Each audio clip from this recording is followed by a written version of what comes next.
Antonio, te quería preguntar por la ley Mordaza, que se está ya debatiendo y está pronta a aprobarse o echar abajo. Bueno, la disfrazan de nuevo como la ley que evitaría la incitación al odio. Yo lo único que veo en las redes sociales es cómo ciertos dirigentes políticos de esta izquierda ideologizada incitan al odio. O sea, yo puedo ver las expresiones de Pamela Giles y claramente ella incita al odio. Cuando yo digo yo pienso distinto, yo defiendo la vida, yo defiendo la familia, no estoy incitando a nadie al odio, estoy haciéndolo pensar, razonar.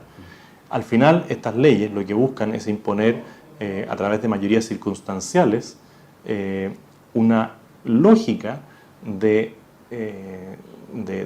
ideología extrema que evita el pensamiento libre. Yo espero que los parlamentarios rechacen este tipo de leyes porque ni siquiera en los países que ellos dicen que esto existe, la ley es así. Ellos dicen, no, es que en tal país tú no podrías hablar. Eso es mentira.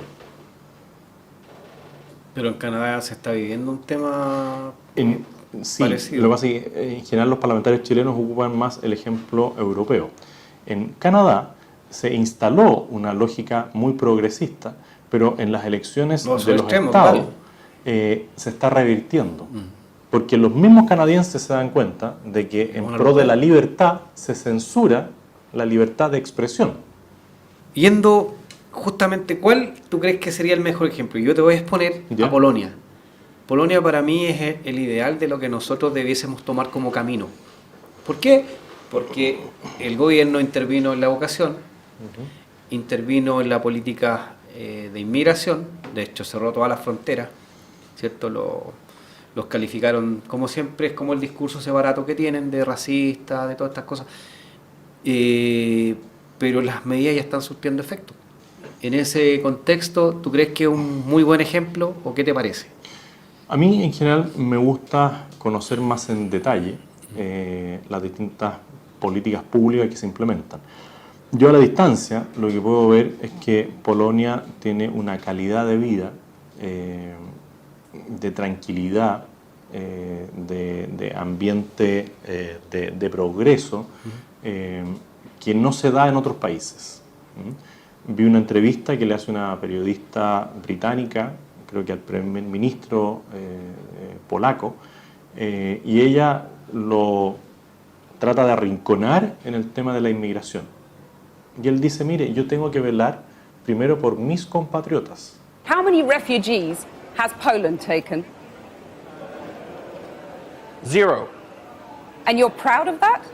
If you are asking me, if you are asking me about Muslims illegal immigration, none, not even one, will come to Poland. Not even one if it's illegal. We took over 2 million Ukrainians who are working, who are peaceful in Poland. We will not receive even one Muslim because this is what we promised. But I asked not about illegal immigrants, I asked about refugees. And Jean-Claude Juncker, the Commission President, says that you're racist. You sound proud of the fact that you haven't taken any refugees. Of course, because this is what our people are expecting from our government. That's number one. This is why our government was elected. But this is why Poland is so safe. This is the reason why we had not even one terrorist attack. Look at the streets in Poland, and we can be called populists, nationalists, racists. I don't care. I care about my family and about my country. En Chile hay un dicho que dice la caridad comienza por casa. Y eso es algo que al gobierno anterior de Michelle Bachelet se le olvidó. Yo no soy contrario a la inmigración, soy contrario a la inmigración desregulada, porque eso no permite prever nada de lo que puede ocurrir hacia adelante, ya sea en materias sociales, laborales, educacionales, porque no está en el crecimiento orgánico de un país. Y en este caso tenemos situaciones humanitarias como las que ocurren en países como Haití, que generan una inmigración hacia otros países, la gente se va de sus países, una situación política grave o inestabilidad política grave como la de Venezuela, que son los dos principales países con flujo migratorio hacia Chile, y antes era Colombia, o puede haber sido Perú, Bolivia, ¿no es cierto? Pero eso necesita regulación. ¿Crees tú que será mejor ayudarlo en su propio país? Claramente, los organismos internacionales han fallado en Haití, porque si hay un país que ha recibido muchas medidas internacionales de apoyo es Haití, pero hay una corrupción política muy alta. Y la otra situación que políticamente debe enfrentarse es la de Venezuela. Y claramente uno tiene que tratar de solucionar el problema humanitario político en origen. Si yo veo personas que hoy día han sido expuestas a malos tratos o a tráfico de personas que vienen de Haití o que vienen de Venezuela, claramente ellos, si pudieran elegir vivir en su patria en una manera digna, lo harían. Pero hoy día no está. Y caen en las manos de mafias. Si lo que pasaba con los inmigrantes haitianos, al final eran mafias. Porque ¿quién puede pensar que personas que viven en una condición socioeconómica muy extrema, muy debilitada, puedan reunir $3.000, $5.000 y puedan juntarse en un avión o puedan juntarse en su tierra 350 personas a organizar un charter? Eso lo organiza alguien. Y ese alguien, en este caso, era una mafia. Irresponsable y premeditado. Así con la complicidad, es un poco fuerte la palabra, pero con mirar hacia otro lado del gobierno. Porque el gobierno tiene toda la información, el gobierno sabe lo que está ocurriendo, el gobierno tiene representantes diplomáticos en el país de origen que deberían informarle. El ingreso per cápita de Haití no permite, digamos, la compra de pasajes aéreos que usted apreciará, digamos, que cualquier persona apreciará, no son baratos. Entonces, nos interesa saber si existen, por ejemplo, sistemas de crédito para los ciudadanos Haití en Puerto Príncipe, que expliquen cómo un avión llega repleto de personas a Santiago y regresa con muy pocas personas. Permítame utilizar un término mexicano. Por supuesto que nos interesa determinar quiénes son los coyotes. ¿Bachelet está cumpliendo la agenda? No sabría decir si es parte de la agenda, pero claramente fue una irresponsabilidad. ¿No hubiese sido funcionario de la ONU? Y podría llegar a hacerlo por una tercera vez porque se lo han planteado. ¿Es razonable la duda? Siempre existe la duda razonable de cuáles son las motivaciones de autoridades que actúan de manera negligente. Es que se nota demasiado. En este caso, los personeros públicos que colocó en Inmigración, Ministerio del Interior, las ordenanzas por teléfono hacia las policías, todo fue direccionado a que hubiese un pasadizo sin ninguna restricción. Yo en general trato siempre de tener certeza jurídica, quizás por la deformación. Pero ve tú, cuando yo solamente estoy haciendo apunte, sí. Disculpa, pues cuando se trata de terminar con esto y la policía de investigaciones hace su trabajo como realmente debiese haberlo hecho, inmediatamente surgen los abogados de derechos humanos y tú viste el escándalo que armaron y los pobres haitianos, tú sabes que los victimizan. ¿Chile debe hacerse responsable de carga ajena? Chile tiene un rol en el concierto internacional y Chile ¿Ya? lo cumplió. Chile mandó fuerzas de paz a Haití. Pero eso no quiere decir que nosotros tengamos que asumir toda la responsabilidad por la situación humanitaria que está viviendo en Haití.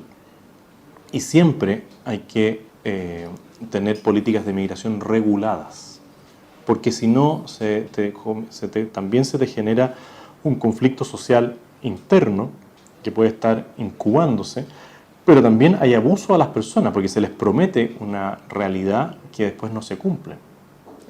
¿Cuántas veces nosotros hemos visto personas que vienen atraídas por una especie de paraíso terrenal, sí, que se les prometen ciertas condiciones y después son abandonadas? El sueño americano de Sudamérica. Y son abandonadas en nuestro país sin posibilidad ni siquiera de volver porque no tienen los recursos.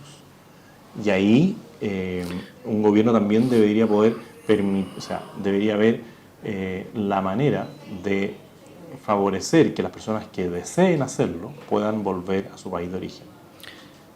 En esto mismo, ¿te parece bien las medidas que tomó en las modificaciones de la ley de inmigración que llevó a cabo Piñera? Bueno, una cosa es lo que está planteando el gobierno de Sebastián Piñera y otra las modificaciones que quiere implementar el Frente Amplio y la izquierda. Yo creo que el gobierno no tenía muchas alternativas de tratar de saber quiénes son aquellos que están hoy día en Chile. Y eso fue toda la política de regularización de la inmigración irregular. Otra cosa es la modificación a la ley de inmigraciones, donde el gobierno manda una ley pero las mayorías circunstanciales dentro de la Cámara de Diputados le modifican el proyecto de ley en la comisión. Eso todavía no se aprueba en la sala y yo espero que se rechace, porque claramente nosotros no tenemos hoy día las condiciones socioeconómicas ni de desarrollo para absorber y colaborarle a las personas que hoy día están en un estado de necesidad extrema, según entiendo, siendo inmigrantes. Según entiendo, o sea, en realidad lo que se quiere hacer es un círculo, que jamás ellos, o sea, de ninguna manera y de ninguna forma se extradite o se deporte a los inmigrantes. Lo que pasa es que hay que hacer, en esto hay que ir haciendo, me refiero a la modificación sí, que quieren implementar. Lo que pasa es que hay que ir haciendo distinciones, porque alguien puede, nosotros no somos una isla dentro del mundo. Somos parte de un sistema globalizado y así como queremos que los chilenos puedan viajar a otros países, también tenemos que permitir que extranjeros vengan a Chile, pero que cumplan la ley. Y eso es lo que no se cumplió por mucho tiempo en Chile. Porque ¿Y se está cumpliendo hoy? Hoy día se está empezando a regular, porque ya el mismo hecho de pedir visa consular, tanto en Venezuela como en Haití, generó inmediatamente una restricción en el ingreso.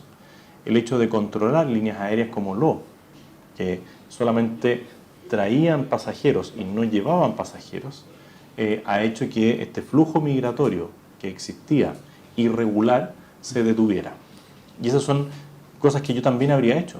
Yo siempre en campaña señalaba que si yo salía electo presidente, yo iba a determinar la visa consular, que era la visa en el país de origen, donde la persona tiene que acreditar si tiene los recursos, a dónde va, con quién se va a quedar, cuántos días, etcétera, etcétera, etcétera. Y hay un Estado fallido, porque no se controlaba a nivel de inmigración, pero tampoco impuestos internos controlaban las empresas que decían que tenían los contratos. El servicio de salud tampoco controlaba las residencias donde muchas veces hay 20, 30 personas para un solo baño, que no se cumple con la carga habitacional de ese lugar. Por lo tanto, es un Estado fallido en todo lo que es políticas de inmigración. No, y se ve el show mediático que se ha visto también que orquestado, en este caso te voy a poner ejemplos claros, este joven, el Martín Cárcamo, donde se le sorprende, hay un video circulando que justamente otro medio alternativo como nosotros lo hizo, donde lo muestran victimizando a esta persona de color y nuevamente lo toman en otro lugar totalmente pauteado y galleteado. No he visto el video. Yo te lo puedo enviar. Pero claramente hay distorsiones de ciertas realidades. Pero sí hay que decir que hay mucho abuso por el desconocimiento del idioma muchas veces y por el estado de necesidad en que se encuentran algunos de los inmigrantes. Y ahí, de nuevo, hay un estado fallido. O sea, estamos de acuerdo, pero ¿por qué nosotros, discúlpame que sea tan majadero, por qué nosotros... Es que aquí se direcciona como que nosotros somos responsables. Cuando tú ves las notas y se le pregunta a los inmigrantes como es que no pueden estar acá, están al frío, no hay baño. Pero en realidad el ciudadano va a pensar, ¿pero qué culpa tenemos nosotros? O sea, si nosotros no les pedimos que vinieran a nuestro país. No, yo creo que hay políticas eficientes. Te lo hablo como ciudadano en este momento. No, pero es que si es que yo veo que hay una situación, por ejemplo, en inmigración, y veo 4 cuadras de personas haciendo fila, bueno, ¿qué hace una administración eficiente? Le entrega un número a las personas. Y le dice, mire, nosotros hoy día vamos a atender 100 personas. Parcializa. Y si hay 1000, a las 900 le dice, mire, hoy día, aunque usted haga fila aquí, no lo vamos a atender. Entonces, lo que haría una administración eficiente es entregarle número a los 1000. Sí, se entiende. Para que vayan llegando parcializados. Eso es la responsabilidad de alguien que quiere ejercer un liderazgo. Pero hasta en eso el gobierno de Michelle Bachelet no tenía ningún grado de eficiencia. Si nosotros tenemos que brindar el mejor servicio que podamos. La brutalidad de operadores políticos que tenemos. Estamos llenos. El gobierno de Michelle Bachelet nos dejó el Estado colapsado de operadores políticos, personas que no creen en nada del sistema de libertad, de emprendimiento, de respeto. No creen en este gobierno. Están ahí solamente para entrampar el desarrollo de lo que pueden ser las políticas públicas que quiere implementar el actual gobierno. ¿Tú serías de la posición de reducir el Estado? De todas maneras, yo creo un Estado pequeño y eficiente. Totalmente. Y creo que hoy día, mínimo, hay 25.000 personas dentro del aparato público que no cumplen ninguna función. Cuando tú tienes en hospitales personas que tienen más de 200 días de licencia, en un año, de los 365 días, tienen más de la mitad, y eso prolongado en el tiempo, claramente esa persona no tiene un tema de vocación de servicio público. Hay un aprovechamiento. Cuando tú ves jefes de gabinete, de exgobernadores, de exintendentes, que eran operadores políticos para su jefe, hoy día instalados como técnicos, bueno, eso para mí es inaceptable. Y eso hay que denunciarlo, hay que mostrarlo. Y el gobierno debería haber hecho un listado, decirle, mire, todas estas personas, esto es información pública, ordenarla y mostrársela a la ciudadanía. Disculpa, ¿por qué Piñera siempre se le critica eso? Es como si él, a ti mismo, yo te entrego el cargo, tú vas a hacer una revisión, una auditoría, para ver con qué te encuentras. Y todo lo malo que salga, tú tienes todo el derecho de decir, mire, esto no es responsabilidad mía. ¿Por qué no lo ha hecho? Yo creo que los 120.000 millones de la Subsecretaría del Delito, el tema de los operadores políticos, justamente todas estas auditorías para ya ir cortando, o sea, terminando este tipo de... porque es nuestro dinero. Yo creo que mal utilizado. Hay falencias no solamente del gobierno en este caso, sino también de los que están llamados a cumplir un rol de fiscalización política, que son los diputados. Y un gobierno no puede hacer todo. Necesita que los actores políticos que están facultados para ello también hagan su labor. Yo creo que aquí hay una carencia por el lado de nuestros políticos. Y es tan sencillo como ver las redes sociales y analizar cómo son las cuentas de las redes sociales de los diputados del Frente Amplio y cómo son las redes sociales de la mayoría de los parlamentarios de Chile Vamos. Aquí hay actores políticos y aquí hay especies de actores sociales. Y estos son actores políticos igual que estos. Y tienen que complementarse en su trabajo con el gobierno. Y el gobierno tiene que tener más carácter. Lo que pasó en el Instituto Nacional de la Juventud para mí es inaceptable. Se le pone término al contrato de 16 personas porque se les determina que eran operadores políticos, y frente a la presión de estas 16 personas que se abrazan y se ponen delante de la institución, los vuelven a contratar. Yo creo que esas señales equívocas son las que hacen que la ciudadanía empiece de a poco a perder la confianza. No, denota una falencia de carácter. Y creo que el gobierno tiene que enmendar en la medida de lo posible el rumbo para que las personas vuelvan a tener la confianza en que por quien votaron va a cumplir con la agenda que planteó. Es que se producen muchos absurdos. Por ejemplo, el caso de TVN, que yo no entiendo, si yo soy el jefe, yo no voy a permitir que ellos me estén aportillando a mí mismo. Lo mínimo es que sean objetivos. Eso es lo que nosotros buscamos, la objetividad. Entonces tú tienes justamente un panel completo de progresistas hablando en todos los programas lo mismo, y obviamente direccionado hacia un solo lado. Entonces yo no entiendo por qué Sebastián Piñera Echeñique no toma las medidas correspondientes. A lo mejor no para que hable en beneficio de su gobierno, pero una objetividad. Equilibrio. Claramente no hay equilibrio. Otro, que es un canal que te está reportando unas pérdidas horrorosas y sigue inyectando dinero del pueblo chileno. O sea, ese es uno también de los argumentos, como dice llanamente, si se decidiera cerrar ese canal, nadie yo creo que lo va a objetar. Hoy día además hay una multiplataforma para que la gente se pueda informar, y lo único que uno pide es que el canal nacional sea objetivo en la información que entrega, y en eso tú tienes razón de que no es información objetiva sino tendenciosa. Tú como presidente, hipotéticamente en el 2022, ¿qué tratados internacionales terminarías?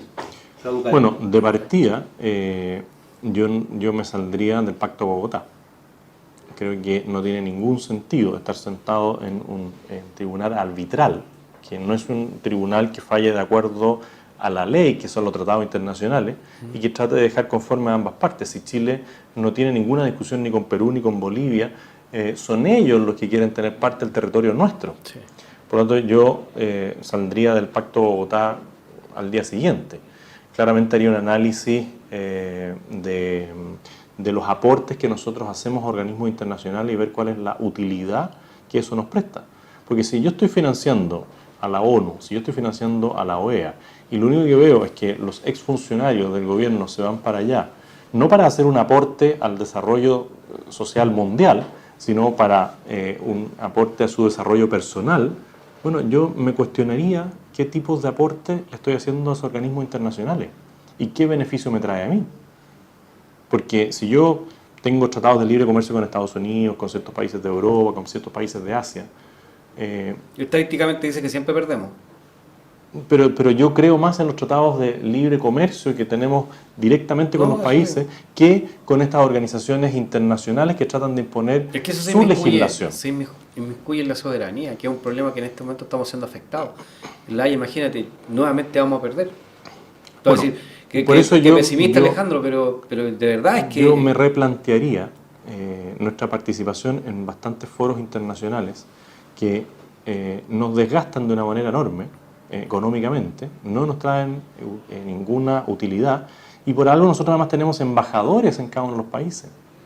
Sí, nosotros tenemos embajador en Estados Unidos, pero también tenemos embajador ante la OEA, también tenemos embajador ante la ONU. Bueno, dice, hace falta tener embajador en todos los organismos internacionales y nosotros además tenemos embajador en cada uno de los países con los cuales tenemos relaciones. Es discutible.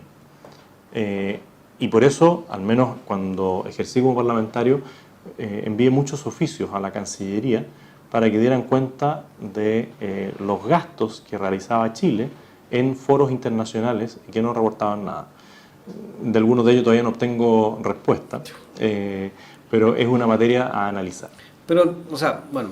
Pacto Bogotá me saldría al día siguiente. ONU, analizar. ONU, analizar. Pero se afecta a la soberanía. De todas maneras. La Haya. Lo que pasa es que La Haya es el tribunal a donde se recurre por el Pacto de Bogotá. Por lo tanto, al salirse el Pacto de Bogotá, también uno no reconoce la autoridad de ese tribunal.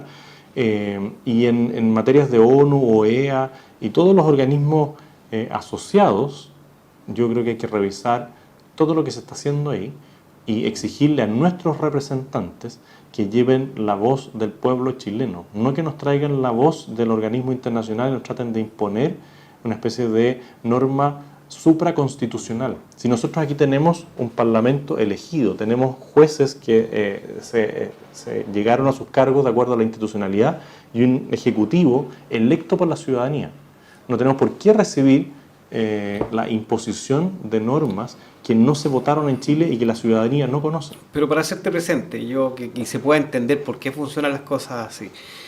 Dentro de los documentos que clasificó Marcela Aranda, hay muchas transnacionales que intervienen, que generan y aportan a ONG. Y ahí tenemos uno de los casos más emblemáticos, que es la International Planet Parenthood. ¿La conoces? Sí. O sea, no sé quién es, sé qué organismo es. Esta es la más grande de todo el mundo. Tiene una red de 46.000 clínicas abortivas y está enquistada en la ONU.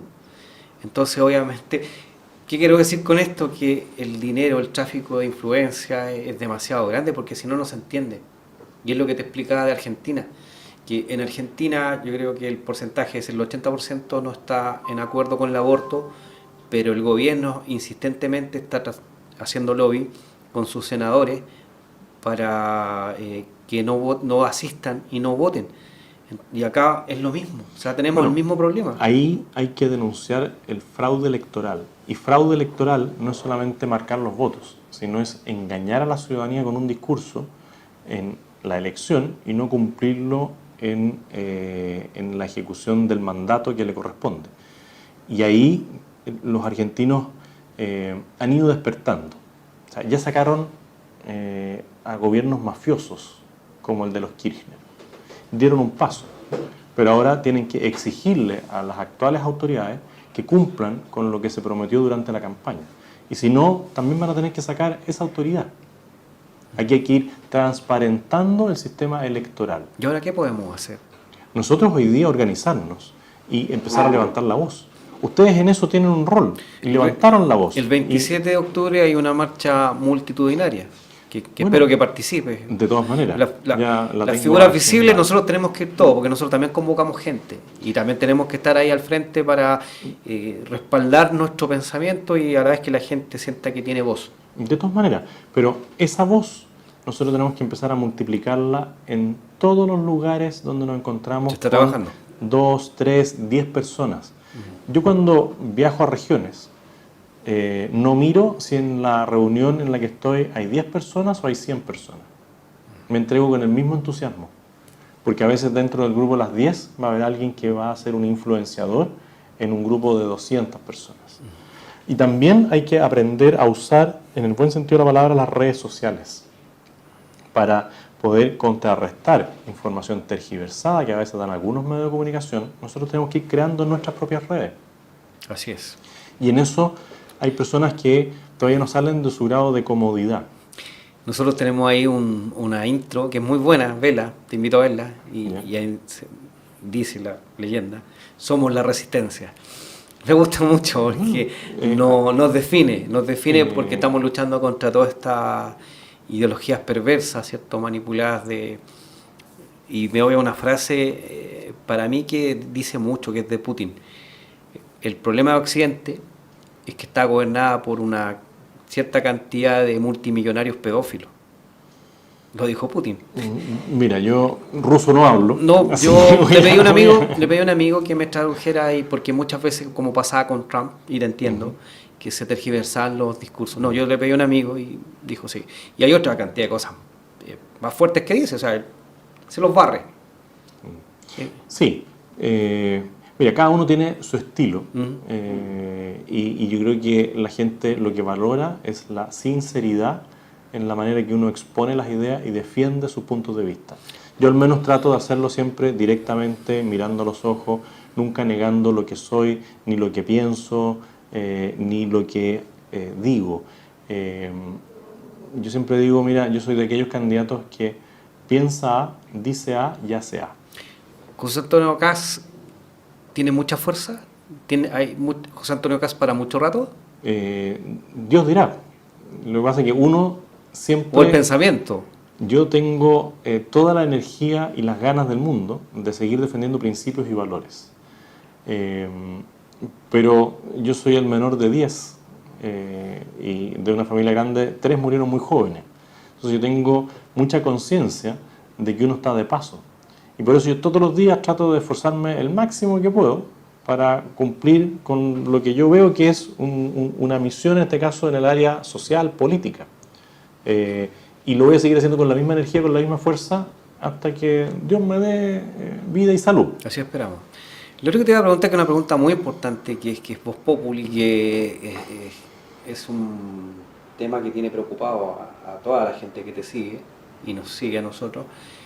¿Qué pasa con la formación del partido político? Porque tú con la fuerza que tienes... yo creo que no es tan fácil como... Es que con la cantidad de gente que te sigue... Nosotros lo que hemos planteado es que queremos poner la energía en nuevos liderazgos, no en la discusión o en la orgánica de un partido. Nosotros hoy día estamos colaborando con parlamentarios de distintos partidos políticos, ya sea de Renovación Nacional, de la UDI, de Evópoli, de la Democracia Cristiana en algunos casos, porque nosotros necesitamos buenos líderes, personas conscientes, personas coherentes en la defensa de los principios y los valores. Si nosotros hoy día nos abocáramos a un partido político, estaríamos dedicando toda la energía a la orgánica interna y no a la defensa de los principios y los valores. Y creemos que esos principios y valores se pueden defender por militantes de partidos políticos que hoy día existen o por gente independiente que asuma un rol de conducción. En eso estamos hoy día, poniendo nuestra energía ahí. Es algo que en Chile no se conoce, pero que nosotros queremos instaurar a través de los cabildos, que son reuniones de ciudadanos, de 10, 15, 50 ciudadanos, que se reúnen a hablar de política, no de la política electoral, no de qué concejal, de qué senador, o qué diputado, o qué alcalde van a sacar. No, ¿qué queremos nosotros para nuestra comunidad? ¿Qué queremos nosotros para nuestro colegio? ¿Qué queremos nosotros para nuestro club deportivo, para nuestro centro cultural? Ahí hay un trabajo enorme en el cual nosotros creemos que podemos hacer un aporte. Por lo tanto, Lo que estamos buscando hoy día como Acción Republicana es llegar a los 100.000 adherentes, no a los 100.000 militantes, y que hayan al menos unos 10.000 o 20.000 colaboradores activos de Acción Republicana. Los partidos políticos, cuando tú analizas la cantidad de militantes que tienen y las personas que pagan sus cuotas, es menos del 1%. Nosotros queremos depender de nosotros mismos, no de los recursos públicos. Pero dejemos claro una cosa. No vamos a crear un partido político desde Acción Republicana. Pero si te vas a despegar de la UDI y de Renovación Nacional. Nosotros, yo al menos renuncié a la UDI y eso tuvo un costo político que algunos no estarían dispuestos a asumir y yo estuve dispuesto a asumirlo. ¿Pero que te benefició? Yo considero que te benefició. Puede ser, pero yo renuncié por convicción, no por ambición. Porque algunos dicen, mira, quiere hacer el camino de llegar a la presidencia por este lado. Era mucho más rápido ir a una primaria, ser nombrado ministro y intentar una elección senatorial y desde el Senado o desde un ministerio intentar llegar a la presidencia. Pero eso es el camino político. Yo voy por un camino de la convicción.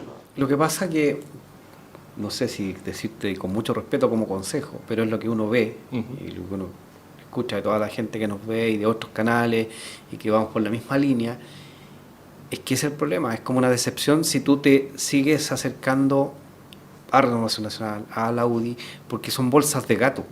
Ahí entró de todo, ya tenemos el caso que me imagino que debe ser muy doloroso para tu persona, el tema de Felipe. Entonces, mi sobrino. Entonces, claro, si lo tenemos claro, y redundando, pero cuando, por ejemplo, partimos la conversación y tú hablabas del diputado Durán, yo te puedo hablar del diputado Urriticoechea, del diputado Romero, del diputado Paulsen, del diputado Jürgensen, del diputado Mellado, de la diputada Flores, en la UDI del diputado Trisotti, del diputado Nambuena. Existen buenos liderazgos todavía dentro de los partidos políticos, pero hay que abrir más espacios. Y nosotros al menos somos partidarios, por ejemplo, de las primarias para las elecciones municipales y en caso de que sea necesario también para elecciones parlamentarias. Cosa de que hayan más candidatos, como lo fui yo, pero teniendo claro que hay un adversario que en esto no trepida, que es el Partido Comunista, el Frente Amplio. Y nosotros tenemos que ir ocupando los espacios también de manera inteligente. Porque una disputa completa en un sector de pensamiento que es similar, lo único que hace es beneficiar a nuestros adversarios políticos. Se entiende la idea, pero lo que pasa es que aquí estamos hablando de cómo está pensando la gente. Y la gente está decepcionada porque ya la derecha, por eso que nosotros lo llamamos la nueva derecha, o lo que estamos creando, lo que estamos tratando de hacer surgir, y que eso eras tú el bastión, pero como también es como ya no nos queremos ver relacionados con esta gente, porque si bien hay muy buenas personas como don Leonidas Romero, como Durán, como los que nombraste, pero también hay una bolsa de gatos. Por eso que, disculpa la honestidad, pero es así. Porque ahí de todo es como recibieron una toalla, tú que ya ven para acá, pum. Y no es así. Pero tenemos un tiempo para ordenar ese desorden. Y yo al menos estoy en esa línea, de tratar de colaborar para que las cosas se vayan alineando y cada uno hable de acuerdo a lo que realmente cree y piensa. Porque lo que no puede ser es que usemos todos un mismo paraguas y nos mimeticemos. Claramente la gente tiene que ir identificando quién es quién en el debate político. Es que a eso es lo que voy. Si en realidad nos representaran, sería lo óptimo y sería lo correcto, pero es que no es así aquí. Y tenemos el caso más emblemático de que lo que pasa con tu sobrino, que es lamentable, o sea, no sé. No. Bueno, pero de nuevo, es la sociedad civil la que tiene que tomar un rol, porque hay que ir mostrando la oposición, siempre marcando la diferencia con la izquierda ideológica. ¿Tú crees que debilita lo que hizo Felipe? Claramente su postura en el tema de identidad de género, en el tema de matrimonio homoparental, de adopción homoparental, genera un debilitamiento en algunos sectores. Pero lo va a generar en la medida que nosotros, los que pensamos distinto, no digamos nada. Y al menos yo sí estoy en todos los lugares que puedo expresando mi opinión para fortalecer esos principios y valores que yo defiendo. ¿Fue patético o poco decoroso lo que hizo en ese comercial o en esas palabras que dio cuando se viste de mujer? Y después empieza... Yo no lo habría hecho jamás, pero tampoco soy quien para ir a juzgar cuál es la puesta en escena de un político. Yo no lo habría hecho y lo dije así. Y siempre dije, mire, yo no estoy de acuerdo, yo no lo haría y creo que es un error. Pero bueno, yo no quiero aplicarle la ley mordaza que a veces quieren aplicarle a los otros a él, y que sea la opinión pública la que libremente determine por quién va a votar en las próximas elecciones. Sí, lo que pasa es que ahí volvemos a lo mismo. Disculpa que como que en círculo, pero nuestro sector no piensa así. Entonces, ¿cómo es que tenemos una persona? La solución es vía democrática. Y la solución es en las próximas elecciones. Y el partido de la abstención tiene que achicarse. Y es labor nuestra, en el voto voluntario, en el nuevo sistema electoral, convencer a las personas que no han ido a votar que vayan a votar. Y ese es el gran desafío que tenemos. Y por eso para mí siempre es esperanzador lo que viene. Porque depende de que nosotros hagamos bien nuestros planteamientos para que la gente vote por lo que estamos diciendo. Hoy día hay más gente que no vota que gente que vota. Sí. Entonces, enfoquémonos a ello. Levantemos a esas personas de sus comodidades. De los políticos corruptos, pues, José bueno, Antonio. pero y ahora hay que demostrarle que hay... Demostremos que hay personas que no caen en un doble discurso, que dicen algo en la elección y después hacen otra cosa cuando salen electos. Porque eso también es una manera de corrupción. La corrupción no es solamente el tema de los recursos, el tema de las licitaciones, del apitutamiento, del aprovechamiento, sino también es mentirle a la ciudadanía cuando uno va a una elección popular. La última dos preguntas, y que voy a hacerlas breves porque no nos queda tiempo, José Antonio. ¿Por qué se te asocia al sionismo? ¿Tienes que en realidad algo que ver con ello? No, yo sí fui parte, mientras era parlamentario, del Comité Chileno-Israelí, pero que no tiene nada que ver con el concepto del sionismo, ¿sí? Que se lleva de mala manera a instalar en la opinión pública. Pero, de nuevo, son los cartelitos que me instalan. Porque alguien dice, no, es que es xenófobo, perdón, soy hijo de inmigrante. No le comentaste. No es que es homofóbico, perdón, tengo más conocidos o cercanos que son homosexuales que muchos que hablan de la defensa de la diversidad y la... A Franzani tenías que haberle comentado eso. Bueno, él me cuelga un cartelito y me dice, claro, porque me dicen nazi. Bueno, yo no puedo estar más alejado del nazismo. Totalmente. Porque yo creo en la libertad, yo creo en la libertad de culto, en la libertad de enseñanza, y el nazismo era todo lo contrario a la libertad. Y lo último, una pregunta que a mí en matemáticas no me cuadró, que fue cuando tú hiciste presente que no era conveniente económicamente deportar a los inmigrantes ilegales porque salía más caro que mantenerlos acá, cosa que yo hice un par de cálculos con los inmigrantes que tienen familia y que queda embarazada la mujer y después el gasto que se genera con ellos, entonces es mucho... yo no dije que no fuera acláralo, por favor. Rentable, yo dije que si uno quisiera expulsar a 500.000 personas, esos recursos en Chile hoy día no están disponibles en una caja. Hoy día Chile está endeudado. Por lo tanto, lo que nosotros primero tenemos que hacer es regular la inmigración. O sea, la primera medida que tiene que tomar cualquier gobierno es decir, bueno, ¿qué está pasando acá? Y eso es algo que este gobierno hizo al decretar las visas consulares. Y después, lo que sí yo habría hecho una distinción entre el inmigrante irregular y el ilegal. Y el irregular es aquel que viene como turista y se queda. El ilegal es que entra sin papeles y dice, yo soy refugiado. Y ahí uno tiene que ir haciendo distinciones. También soy partidario de que en algún momento el gobierno le pueda decir a personas que están en Chile y que se sienten decepcionadas y que no tienen los recursos para volver, decirle, mire, está la posibilidad de que usted vuelva a su patria.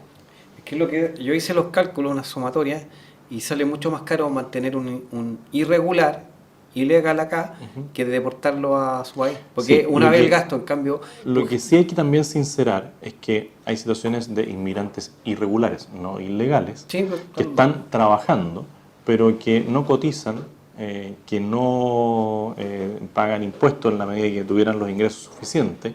Y eso, para el tema de salud y previsión, es grave, porque si yo no cotizo en salud y dependo del sistema gratuito del Estado, claramente estoy obteniendo un beneficio porque a nadie lo van a dejar sin atención de salud y no estoy aportando ni siquiera el 7% para solventar los gastos en salud que se aplican en mí. Hay muchas políticas públicas que se pueden mejorar cuando hay voluntad, cuando hay carácter del gobierno, y eso es algo que hoy día se echa de menos. ¿Qué te parece que el señor presidente Sebastián Piñera Echenique esté hablando con lenguaje inclusivo? Un error, y creo que el presidente tiene que tener claro que la gente lo eligió para gobernar, no para caerle bien a todas las personas. Y ahí hay un manejo que yo creo que él tiene que profundizar cuál es el mensaje que le quiere dar a la ciudadanía. Y claramente lo suyo no son las bromas.